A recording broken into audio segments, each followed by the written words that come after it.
Hello, thank you for joining us today. We are your hosts. I'm Marissa. And I'm Patricia. And you're watching Sisters Speak. We thank you so much for joining in today for our third week coming to you all. Yes. Thank you for welcoming us into your home, into your workplace, into your lives. Yes. Thank you. Thank you so much. We appreciate the support, the outpouring of love. The feedback. It has been awesome. You guys have been sharing our segments via Facebook, and we thank you for that. We do. Thank you so much. We do. We greatly appreciate that. Now, today, the topic that we're going to speak on is one that was brought to us from a viewer, and we do encourage and support that. We state that every week. You see the email address there for you to email us with your comments, questions, concerns, show ideas. But then also, you hit us up on Facebook. We greatly appreciate that. And this particular one came from someone in person. Yeah. They did give a request as well. A couple of people actually mentioned this topic. So I feel that it's worth going into. It's worth looking into. And that is the subject of domestic violence. Wow. Where do we begin?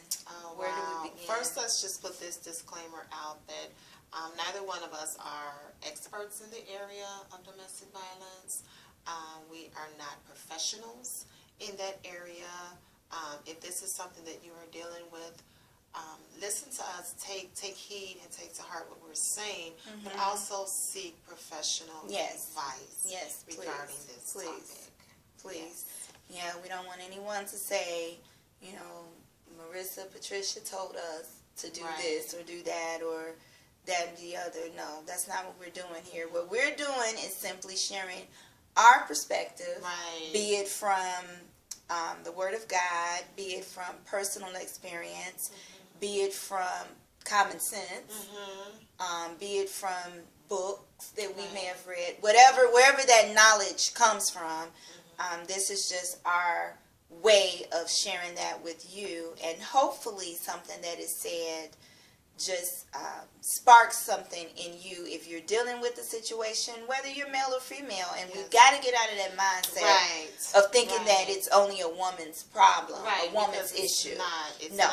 It goes both ways. Men are dealing with this every day. And it may be a little harder on them. Right. A lot of times they may be quiet about it because, men are, supposed to be viewed as the macho, the provider, the strong one. And when he's dealing with, being abused, it'd be harder to speak up because it makes him look like a punk. It makes him look weak and all. So we just want to say that we are very sympathetic and sensitive to those type of feelings as well. So but as I was saying before, is we want you to take this. And whether it's you yourself dealing with it, whether it's a friend, a family member, a coworker, a neighbor, a church member, whatever circle you run in, share this with them. And hopefully, at the very least, it will cause someone to think and recognize yourself. Because, and I'll just jump right in with this. I'm not ashamed. I'll jump in with this. It wasn't until after I was in a situation and I went to counseling for that, I would have never put myself as that person. I would have never seen myself in that light. Because a lot of times with domestic violence, a lot of times it's viewed as where you put your hands on a person. Domestic violence comes in so many forms, and usually the abuse part, with the physical abuse part, is just the last of it. Because it starts out with there's mental, there's verbal, there's abuse where they demean you, they put you down, they talk about you, they curse you out. And it wasn't until I was in that setting of the counselee setting that my eyes opened up to view that and say, hey, I've been dealing with that all along. And I would have never viewed myself as a domestic violence survivor. Or or that I was in a situation. But then looking back on some things, as the counselor began to bring some things to light, and I'm telling you, this lady gave me an evaluation form on our very first session. Told me to fill out this form and just be honest. She said, "It's no judgment here. It's me and you in this room." She said, "You go through and you mark the things that apply to you. If you see yourself in this situation, if you've experienced this in your home at any point, you check it off. Check it off. Do you know, by the time I finish, and I'm getting goosebumps just thinking about it, by the time I got to the end of that form, there was not an empty line on that paper. Wow. Because what it was forms outside of physical. Can you relate to any of these outside of the obvious? Because everybody, when you say domestic violence, obviously people think of trips to the ER. They think of the police getting called, bruises, cuts, scrapes, bandages, braces, crutches, broken bones. Those are the immediate things that come to mind.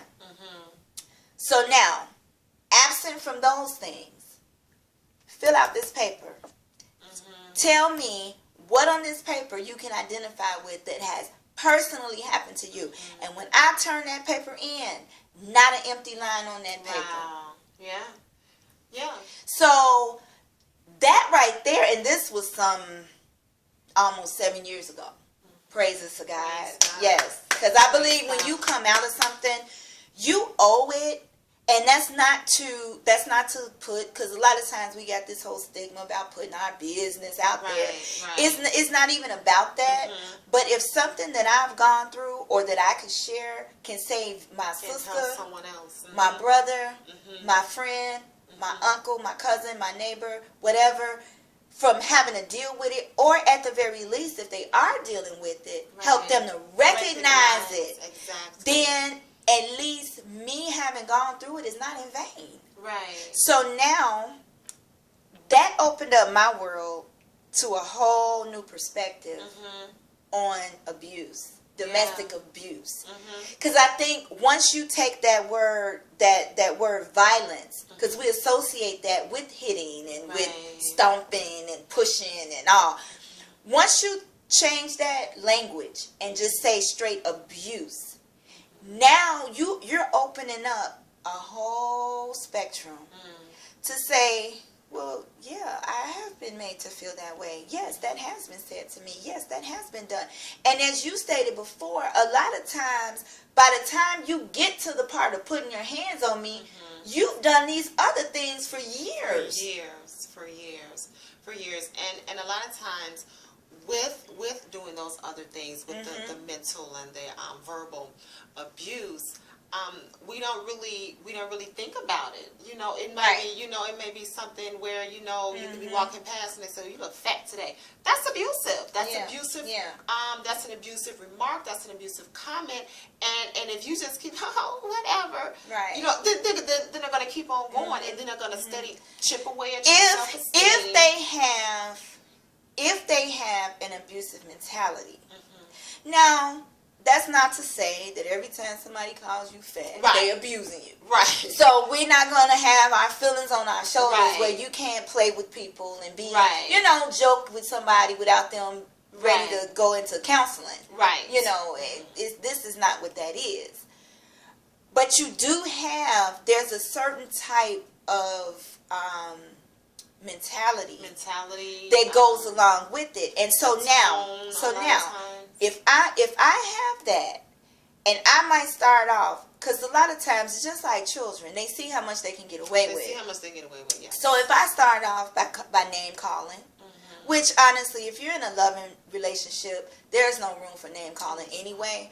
But some people do play that way. I mean, I can't take that away. Some people do.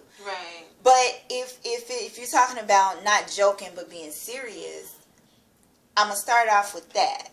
Now, if I see you didn't respond to that, or if I see you let that slide, or excused it, now I'm going to try something else.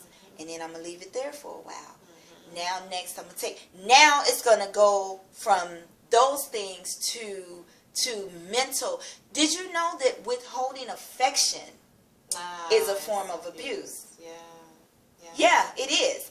Because if I'm seeking your love and attention and affection, and you're knowingly, that's the key word, knowingly withholding it as a means to hurt me. Yes. That's abusive. That's abusive. It's abusive. And a lot of women use that with their spouses. Keeping it in the marital bed. Yeah. A lot of women use that with their spouses. Well, he get on your nerves today, or he, don't do something you want, then you withhold. The cookies. The cookies. You withhold. That's and clearly that's manipulation. It's manipulation. That's what that is. Abusive, exactly. Yeah, manipulation is a form of abuse. Exactly. That's what that is. That's a form of mental anguish.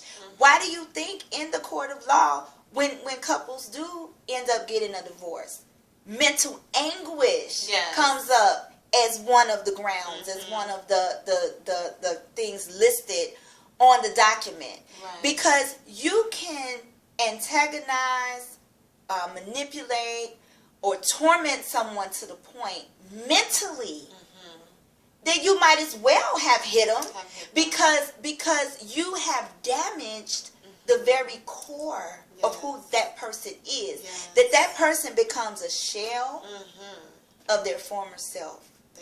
They become a shell of their former self. So now you're dealing with, it's almost, I look like the same, but I'm empty on the inside. And a lot of times, you may not even look the same. That's true. I know a young lady who I used to work with her years ago, and she was in an excessively abusive relationship. She would come to work even with sunglasses on, and you could see the black eyes. And at that time, I thought she was one of the most beautiful women I'd ever seen. But seeing her now, I've seen her a few times in recent years, she looks like she's just existing. It ages you. Yeah. It ages you. It sucks the life. It does. It does. That which makes you. It does. That would, and we make excuses. We put up a front. We still try to be the life of the party. We still try to put up that exterior facade and make people think that everything is okay. We make excuses for the individual. Oh, yes. I'm guilty, so I can say it. I know.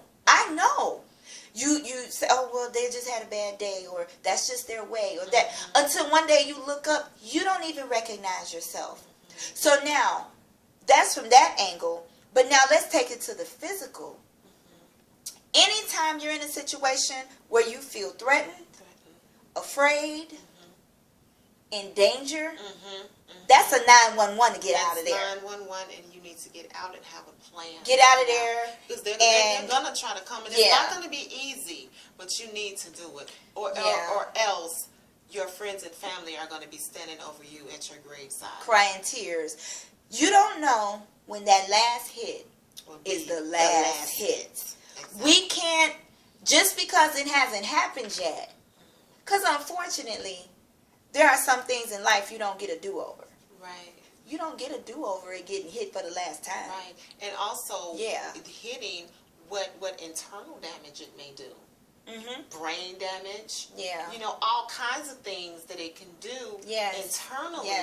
Yes. So you may not have died, but now, you have neurological and mental issues because of it. And then when you involve children, oh wow!